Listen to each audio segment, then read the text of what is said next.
para que me cabe dos meus bens. E ele repartiu os haveres. Passando não muitos dias, o filho mais moço, ajuntando tudo que era seu, partiu para uma terra distante, e lá dissipou todos os seus bens, vivendo dissolutamente. Depois de ter consumido tudo, sobreveio àquele país uma grande fome, e ele começou a passar por necessidade. Então ele foi e se agregou a alguns cidadãos daquela terra.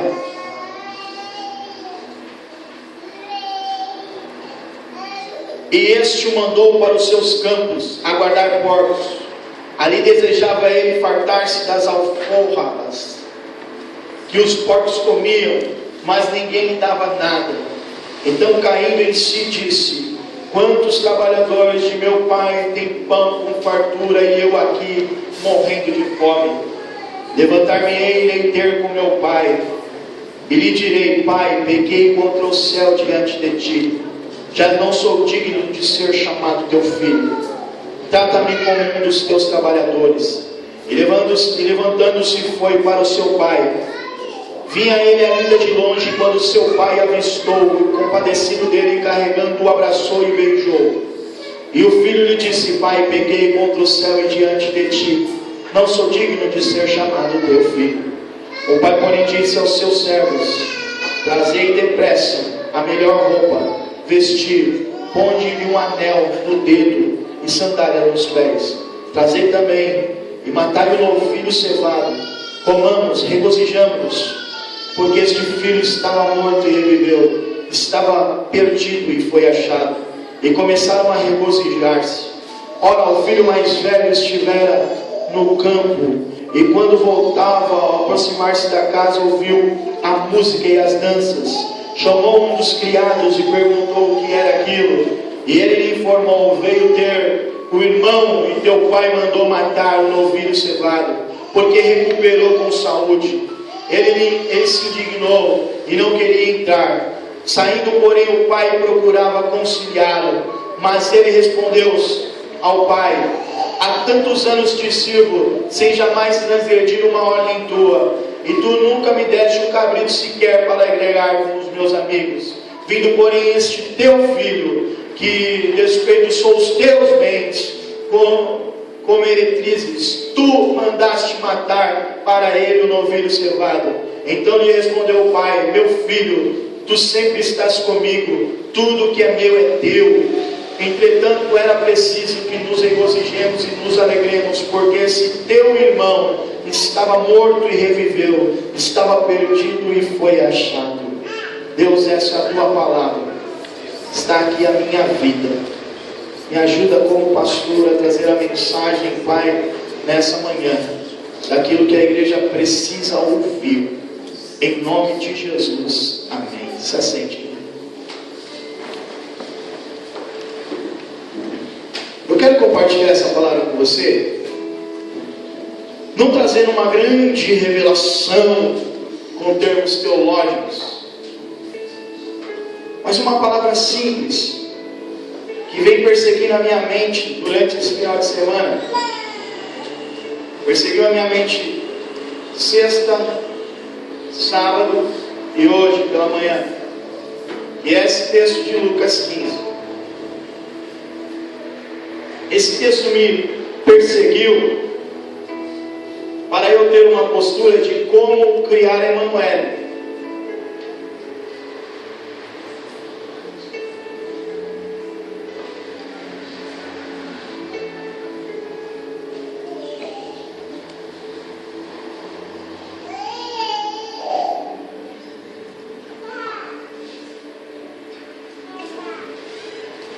Eu quero trazer uma palavra nessa manhã sobre família.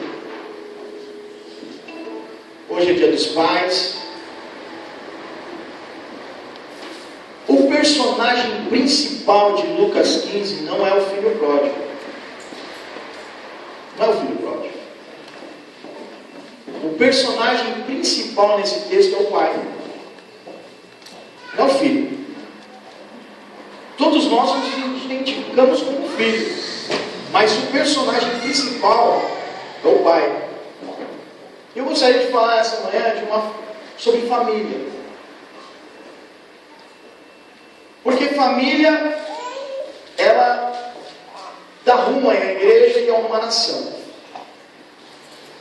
Existem algumas coisas sobre família que eu gostaria de falar aqui.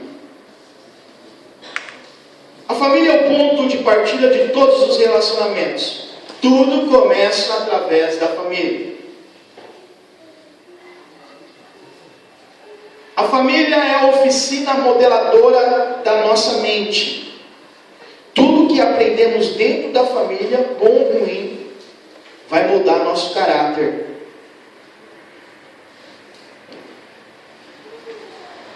A família é um espaço para crescimento espiritual, físico e material. E é o melhor espaço para isso.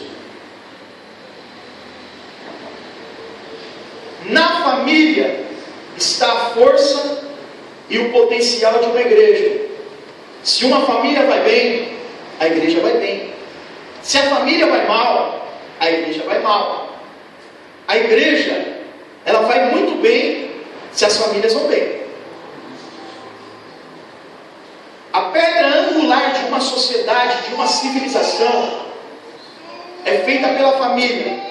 Toda civilização que tentou exaurir a família e separar família, homem, mulher, crianças, de viver na sua casa, na sua horta, no seu barraquinho, no que for, toda a civilização que foi querer separar isso, ela não vingou, ela não viveu, ela não foi para frente.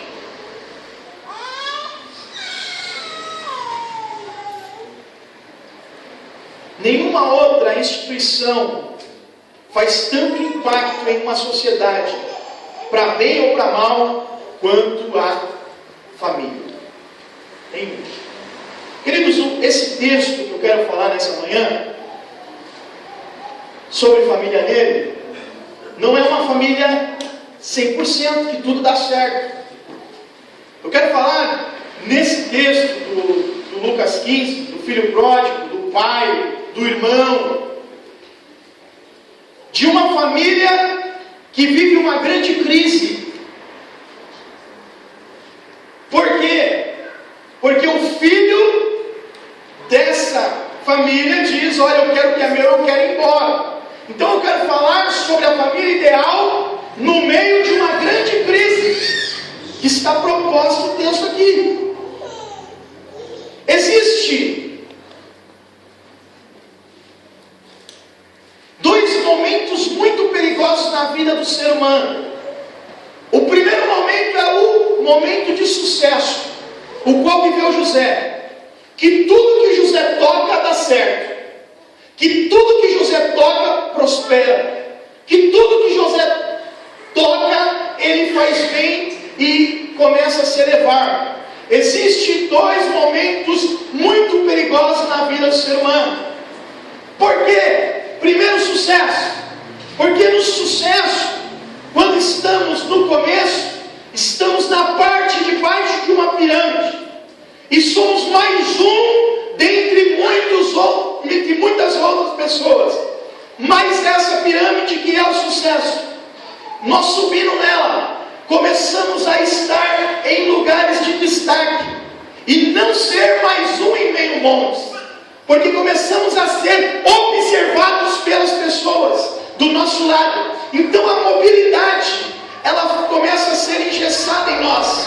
Os passos que temos que dar são passos mais cautelosos. O sucesso faz isso com a gente. O sucesso, ele eleva as pessoas para elas começarem a ser observadas, historiadas, criticadas, apontadas como modelo de uma sociedade. E o sucesso pode criar em nós, algum dia, olhar para as pessoas e dizer assim: eu sou dono da verdade porque eu tenho sucesso. Tem muitas pessoas que acham que são donos da verdade, porque tudo que ela faz prospera, tudo que ela faz dá certo. Então, isso pode criar no coração de alguém que tudo que ela fala é certo, de tudo que ela faz é certo, porque ela não soube estar administrando o sucesso. O sucesso é um perigo, se não souber administrar. Pensar que porque tudo está dando certo, eu sou dono da verdade. E outra coisa, segundo momento muito perigoso, quando há uma perda, que é o caso de Jó e o caso do pai do filho pródigo. No caso de perda, tem pessoas que se perdem nas perdas da vida e ainda continuam perdidos, porque não sabe administrar as perdas. Perdeu o trabalho, acabou Deus e acabou tudo. Perdeu um membro da família, acabou tudo. Perdeu a saúde, acabou tudo. Tem gente que se perde com as perdas, e eles são assemelhados na Bíblia como a mulher de Jó, que perde e se perde diante das perdas da vida. E nós não podemos se perder diante das perdas que a vida nos impõe. E tem gente se perdendo. E o pai do filho pródigo não se perde diante das perdas do filho, porque no coração dele ele sempre fez melhor pelo filho. Esse homem, ele não se perde na perda que ele tem, porque ele sempre investiu no seu filho.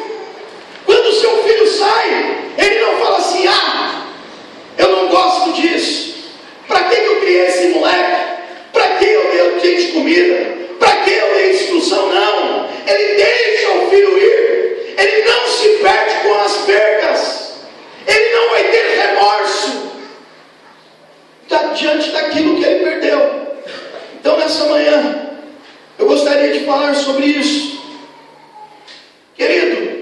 Olhando o pai do filho pródigo, ele não se perde diante das crises. E tem muita gente se perdendo com o sucesso, porque acha que é dono da verdade, e se perdendo diante das perdas da vida, porque quando perdemos alguma coisa, parece que a vida acabou.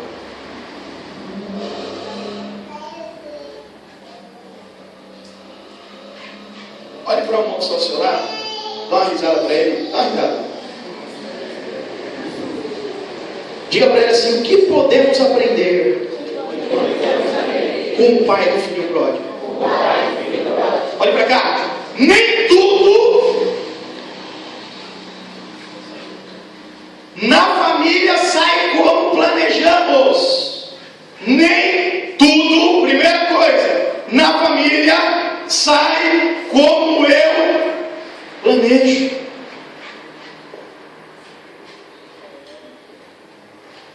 Manoel, tento dar a melhor educação para ela. Falamos com ela, orientamos ela, toma bronca quando chega em casa e anda aqui. Quando ela não está prestando atenção, chega em casa: filha, não é assim, o negócio é sério. Falo. Mãe dela ora todo dia com ela. Quando estamos à mesa, procuramos orar. Quando ela olha para mim, ela vê que sempre está lá o pai dela numa mesa, estudando, fazendo algo para a igreja. Pagamos uma escola cara para a Emanuele. Sonho em ver minha filha indo para fora do país, estudando fora do país, porque eu sei que minha casa é um grande hotel. Eu tenho que cuidar muito bem da Juliana, porque ela vai ser até os últimos dias. A Emanuele não. Minha casa é um grande hotel, é comida no horário, roupa, cama, tudo arrumado, e ainda quando a Emanuele sair, ela vai querer festa. E seu filho também vai ser assim. Mas eu planejo para minha filha coisas boas. Mas nem tudo que eu planejo pode dar certo. Por quê? Porque ela pode escolher. O pai do filho pródigo, Ele fez tudo certo. O filho pródigo tinha motivos para se rebelar contra o pai? Não! O pai dava comida, tinha novilho cevado, tinha empregados, tinha uma casa para morar, tinha irmão, tinha família. Ele não tinha motivos para se rebelar. Por que ele se rebela? Porque o seu filho vai escolher um dia o caminho bom e o caminho mau. Por que você se rebelou um dia? Porque um dia você escolheu o caminho bom e o caminho mau. Está cheio de pessoas que vivem adversidade inúmeras, mas nem por isso escolhe o caminho mau. A minha filha eu posso investir as melhores coisas e dar os melhores padrões a ela, mas um dia ela vai ter que escolher o caminho bom e o caminho mau. Queridos, nem tudo que planejamos vai acontecer como eu quero. Nem tudo que você planejou para o seu filho vai acontecer como ele quer. Ele vai ter que escolher. Diga para a pessoa que está ao seu lado: descansa. Se nem tudo que você planejou deu certo. Descansa em Deus. Segunda coisa, faça sempre o melhor.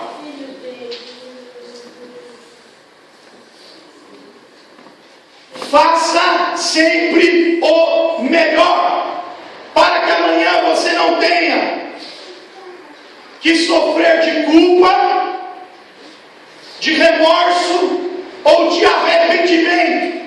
Faça sempre o melhor. Esse pai, ele fez sempre o melhor pelos filhos,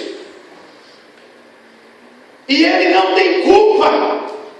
Ele talvez chore a perda, mas não chora a culpa, não tem remorso e não tem arrependimento. Porque Jesus lava o pé de Judas, lava o pé de Pedro, lava o pé de João, lava o pé de Filipe. Sabia que Judas roubava na tesouraria, mas lava o pé de Judas. Também, isso é um exercício para a gente. Amar todo mundo, de todas as maneiras, de todas as forças, por igual, para que amanhã não venhamos sofrer de remorso, de arrependimento ou de culpa. Jesus lava o pé de Judas, e mais à frente, quando Judas vai trair, vai beijar ele, e diz: faz o que você tem que fazer. Por que ele fala isso? Ele está falando para Judas: você tem que me trair, vai me trair, mas eu não desisto de você. Eu acreditei em você, lavando os pés junto com os discípulos, te coloquei por igual no patamar. Eu te amo, talvez você não me ame, mas eu te amo. Jesus não vai sofrer de culpa porque não amou Judas, não vai sofrer de remorso porque não amou Judas, não vai sofrer de arrependimento porque tudo que ele fez para um discípulo fez para todos. Judas não tinha motivos para trair Jesus. Querido, não desista de fazer o melhor pelas pessoas. Faça o melhor pela sua mãe, faça o melhor pelo seu pai, faça o melhor pelos seus filhos, faça o melhor pela sua sogra, tios, família. Faça o melhor pela sua igreja, faça o melhor pelos líderes de departamento, faça o melhor pelo seu pastor.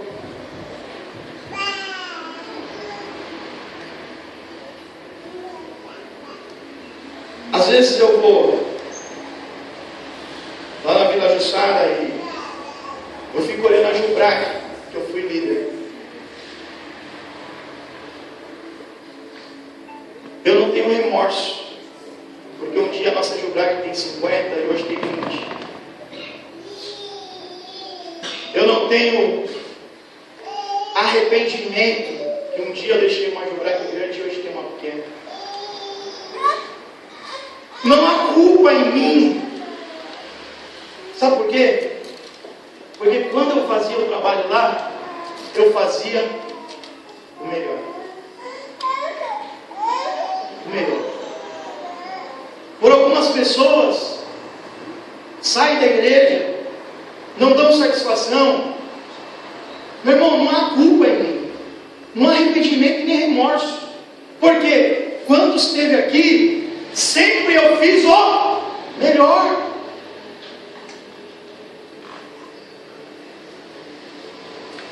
Uma das coisas mais difíceis que eu vejo acontecer de vez em quando é quando eu vou no velório e está lá o filho falando o que não fez pela mãe, falando o que não fez pelo pai, falando o que tinha que ter feito e agora já era. Na alça do caixão não tem como mais fazer o melhor. Na alça do caixão, uma coroa de R$300 de flores não adianta. Faça o melhor. O pai do filho pródigo fez o melhor por ele.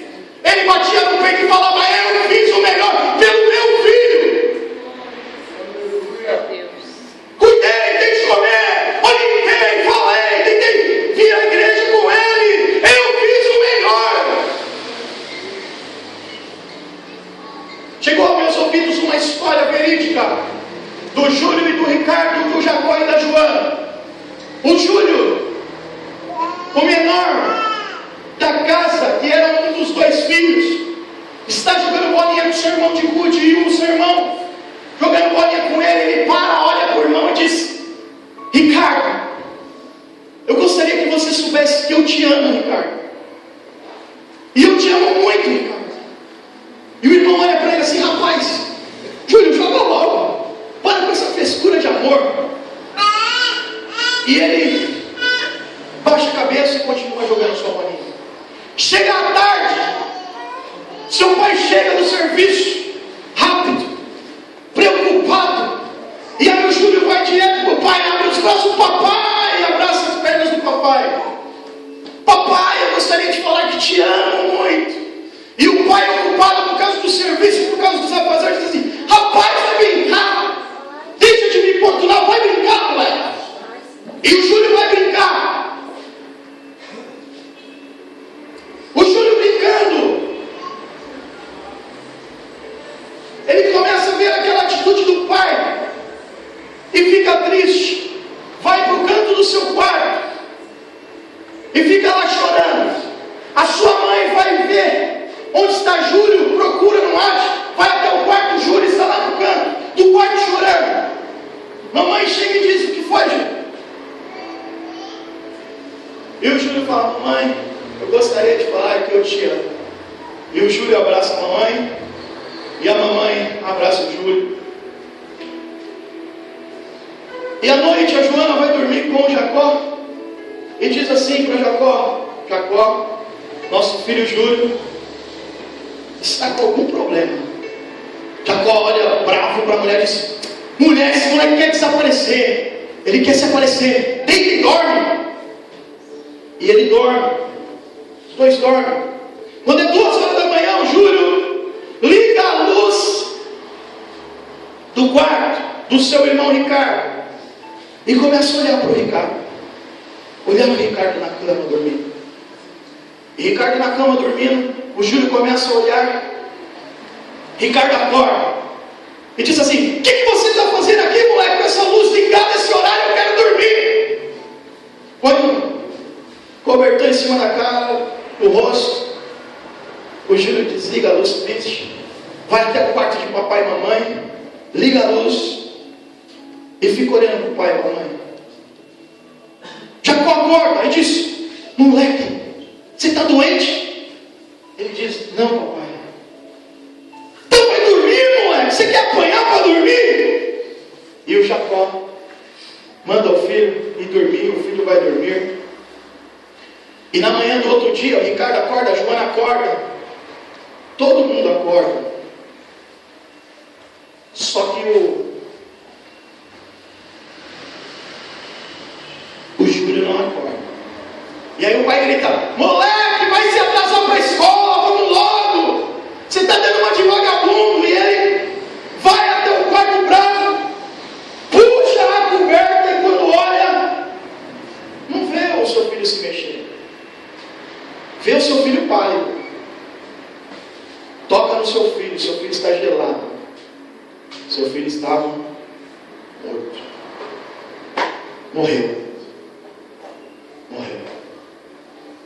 Joana, grita o Jacó. Joana vem, Ricardo vem, começa a tentar de alguma forma acordar, e Júlio já não está mais com eles.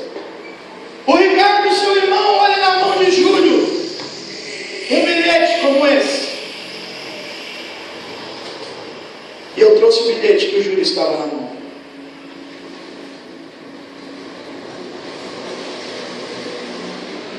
E era isso que estava escrito no bilhete. Outra noite, Deus veio falar comigo através de um sonho. Apesar de eu amar minha família e de ela me amar, também teríamos de nos separar.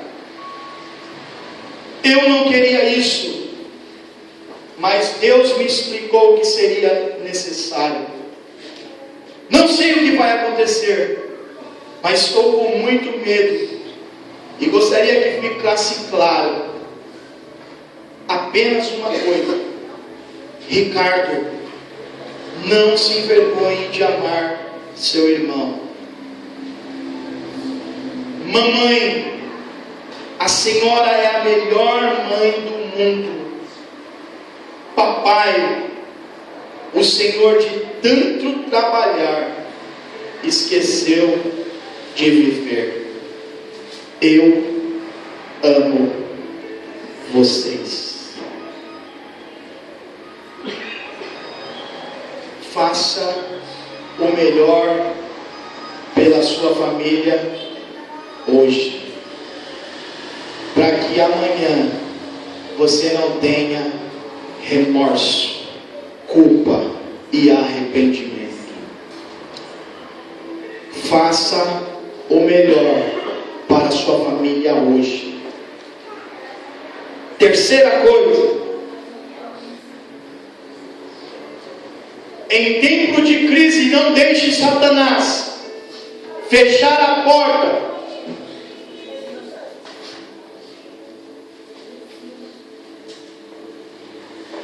da reconciliação na sua casa. O pai do filho pródigo não diz assim: você vai embora, não volte mais. Se você sair por essa porta, não volte mais.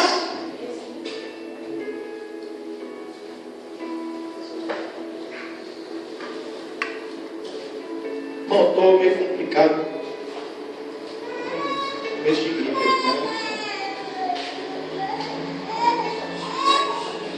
Não volte mais. Ele não fecha as portas. Ele não diz assim, ó, se você sair, saiu para sempre. Ele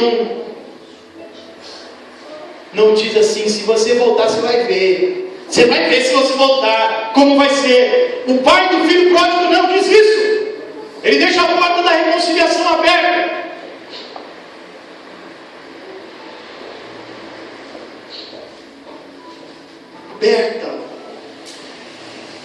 Eu fico preocupado quando alguém me pede para me dar um conselho, ou eu estou falando com alguém e ela fala assim: pastor Caio, eu não perdoo nunca mais essa pessoa. Eu fico preocupado. Por quê? Porque eu começo a olhar o pai do filho pródigo e ele não faz isso que nós fazemos. Ele deixa a porta da reconciliação aberta. Se Se o filho voltar, ele vai tratar bem. Mas eu não sou trouxa. O pai do filho pródigo é exemplo de uma família que entra em crise. Quarta coisa, nunca deixe morrer a esperança dentro da sua casa. Sonhe. Nunca deixe morrer a esperança de dentro da sua casa. Sonhe. Sua casa. Presta atenção. Sua casa, você, tem que ser um lugar de sonhadores. Nós temos que sonhar baseado na grandeza de Deus, baseado no tamanho de Deus. Sonhe. A impressão que dá no texto é de um pai que espera pela janela o filho voltar. Sonha o filho voltar. Ele avista o filho de longe. O pai tem uma roupa separada para o filho. Por quê? O pai tem um anel separado para o filho do tamanho do dedo dele. Por quê? O pai tem um novilho cevado, só ceva um novilho para se fazer uma festa. E o pai tem um novilho cevado. Por quê? Por quê? E talvez as pessoas perguntassem para ele: por que você compra essa roupa do tamanho do seu filho? Por que você comprou um anel quando esse menino saiu de casa do tamanho dele? Por quê? Porque esse pai sonha que um dia haverá a possibilidade do filho voltar, que um dia haverá a possibilidade de uma reconciliação, que um dia ele vê a família dele sentado, todos numa sala conversando. O pai sonha, ele vai voltar. O pai prepara uma festa antecipada, porque o filho vai voltar. O problema de algumas pessoas é que não sonham mais, vivem a vida à deriva de um grande mar, e o mar joga ela aonde ela quer. Deixaram de sonhar. Sonhar com a família ideal, sonhar com o filho voltando. Não deixe de sonhar. Nunca deixe de sonhar. Quinta coisa, construa um ambiente marcado pela graça de Deus. O último louvor falou sobre graça. Do começo da parábola ao fim da parábola, a pessoa mais importante é o pai. Sabe por que o pai? Porque o pai representa caráter de Deus. O pai representa manifestações da graça de Deus sobre a vida de filho. Nunca deixe que o ambiente da graça morra na sua casa. Quando o filho pede a herança para o pai, no Oriente Médio a cultura era essa. Esse filho desejava que o pai morresse se pedisse algo antes para ele. O desejo dele era esse: eu prefiro você morto. Eu prefiro você morto do que você vivo. Era isso que pensava o pai. Queridos, nunca deixe a graça morrer na sua vida. O pai divide toda a fortuna e dá 1/3. Isso é graça. O pai ama o filho mesmo sem esse filho merecer esse amor. Isso é graça. O pai trata bem o filho, mesmo esse filho não merecendo. Isso é graça.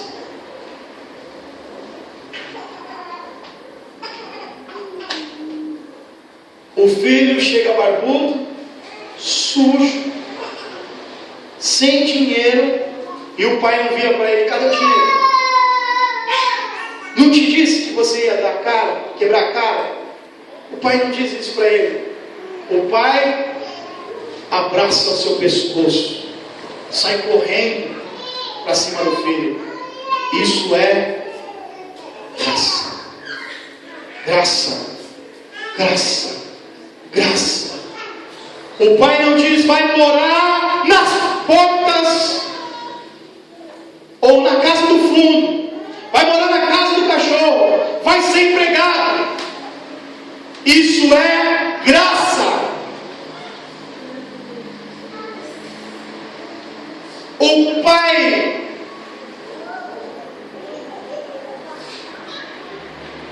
manifesta o caráter de Deus.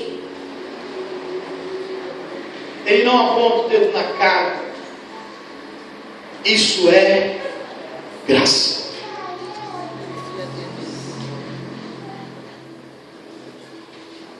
O pai dá uma nova roupa ao filho, tira a roupa de vergonha e coloca uma roupa de honra. Isto é graça. O pai põe um anel. Você faz parte da minha família e tem autoridade aqui. Isso é graça. O pai faz uma festa para quem não merecia. Isto é graça. O pai chama amigos, convidados, põe música. Isto é graça. Aleluia, Deus. Porque devemos amar as pessoas, mesmo que ela vire as costas para a gente. Porque isso é manifestação da graça. Aleluia, Deus.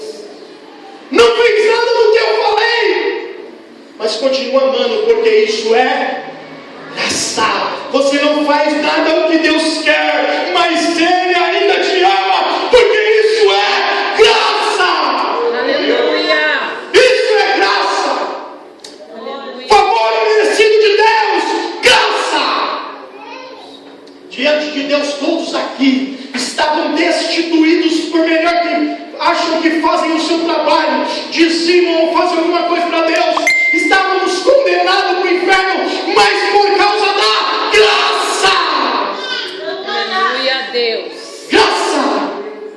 Ele nos colocou em lugar de reino e sacerdote, e somos filhos seus por causa da graça. Será que não é a graça que está faltando na minha casa? O que acontece quando não há graça?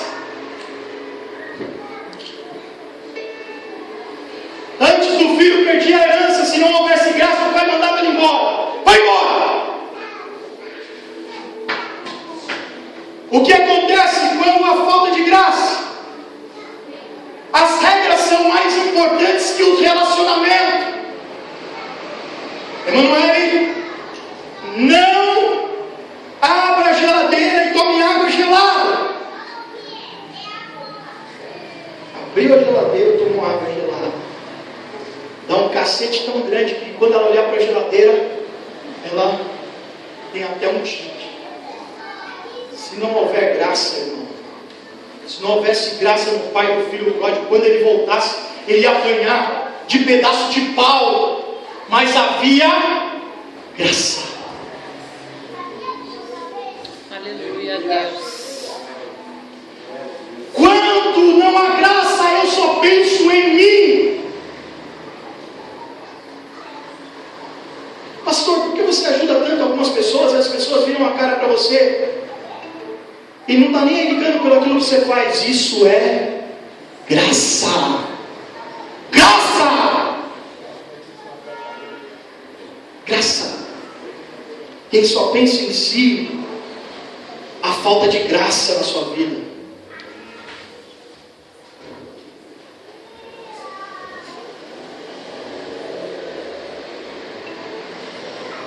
Onde reina a graça, um diz para o outro assim: eu me importo com você. Você faz falta na igreja. Você faz falta no departamento. Você faz falta aqui nos cultos. Onde reina a graça, quando passa por aquela porta, a pessoa que entra e sai é a pessoa mais importante para mim e para os membros da igreja. Quando há falta de graça, entra e sai sem tocar em ninguém.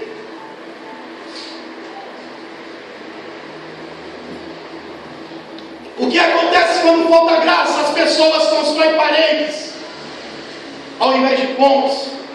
Tem famílias que são educadoras de filho a construir paredes.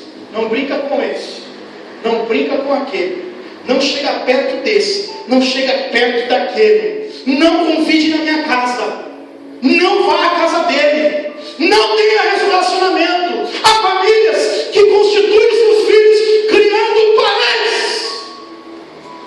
Não há relacionamento, não há isso, não há aquilo.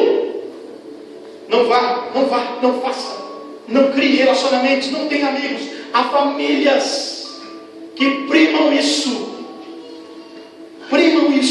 construir paredes e nunca ensinar pontos. Eu já estou concluindo.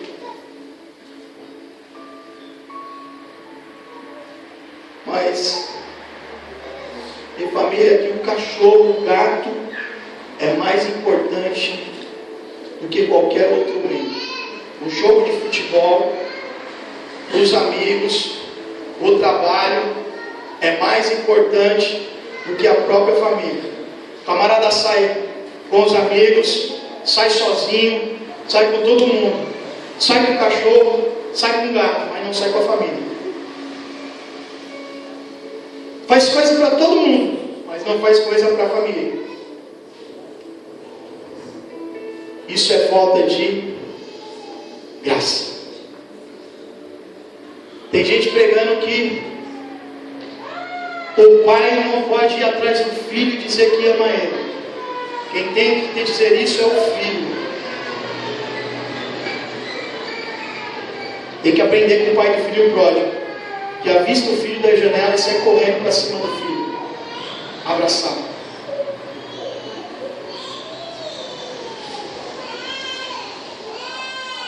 Eu vou concluir, irmãos.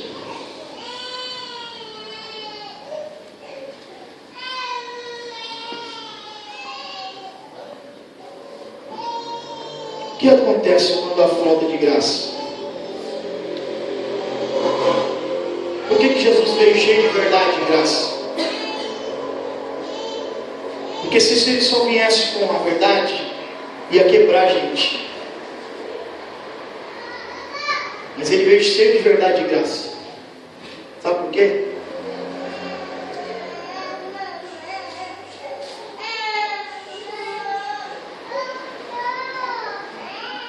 Pastor Josué Gonçalves contou uma história que sua mãe é uma pessoa de oração.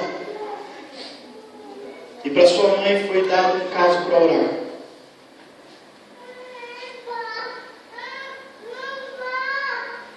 Menininho, pai compra um carro novo, zerado, Honda Civic.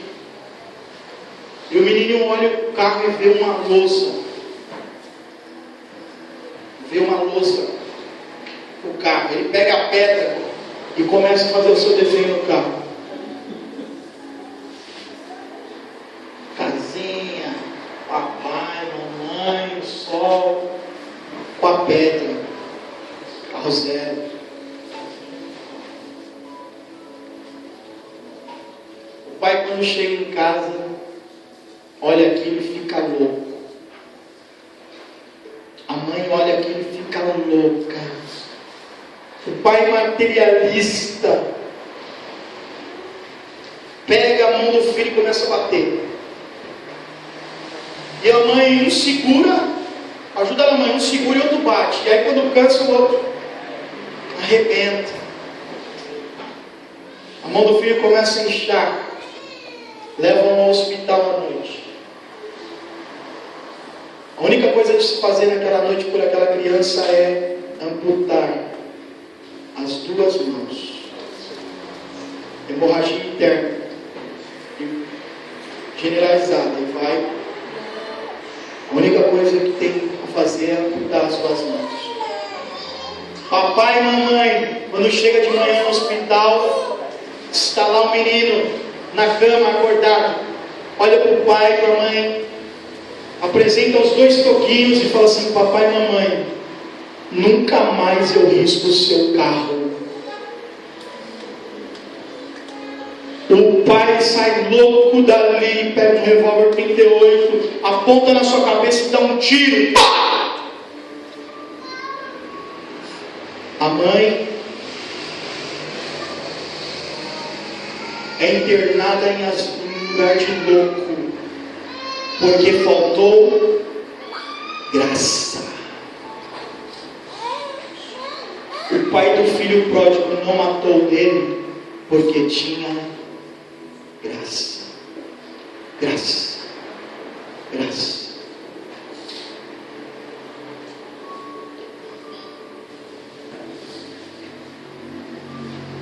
Às vezes a gente é muito durão. Se não fosse a graça de Jesus na nossa caminhada cristã, eu e você ia ser recebido a paulada por Jeová todo mundo.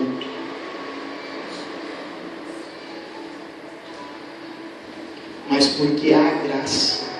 Aleluia a Deus. Isso se estende a mim e a você. Vamos ser? Aleluia. Vem cear, o mestre chama, vem cear,